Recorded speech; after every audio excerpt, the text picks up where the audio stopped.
Ano pasok ng natin ng video.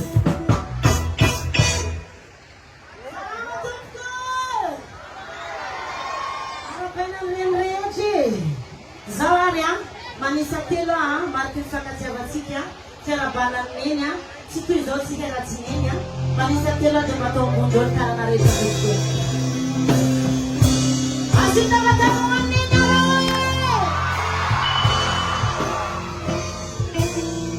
manaraka an'izay anniversaire min'androany ozy ireo mpianatranareo eo manaraka tompoko.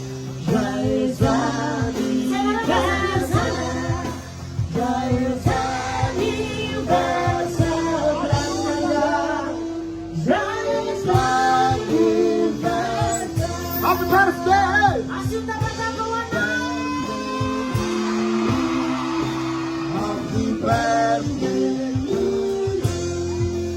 Happy birthday to you. Happy birthday to you.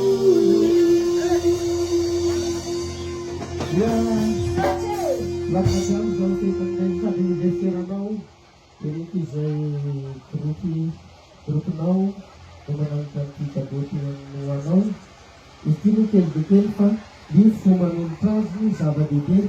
Jangan disultuna na mungkineto. Bet bukan funai ila vela nau kimuzika to nung butifona. Ia betul jangan sa bisa lagi ni rasire sudah mengatakan yung dito na kan ini seorang Makasika ka lahat sa mga Christmas, sa mga naawa na po sa mga Furlite. wala din ng bigla niya dyan. Wala din ng sika dyan.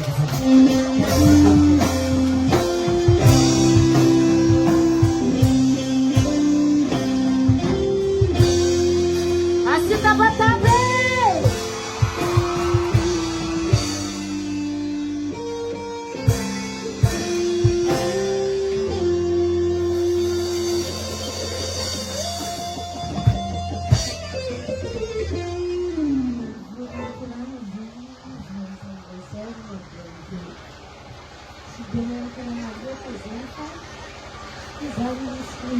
Betul, juga tradisional itu betul zanzi ya, cuma lupa. Ya, nasi Francesco, mana nak mama nalu, dengan ba arcelan karca, kemudian miskon Francesco katakan kenaru, bila dia nak maka sidak sesuatu, jaitan zaman darma rosya naru. Zayara nuela fa, aprove kunaru.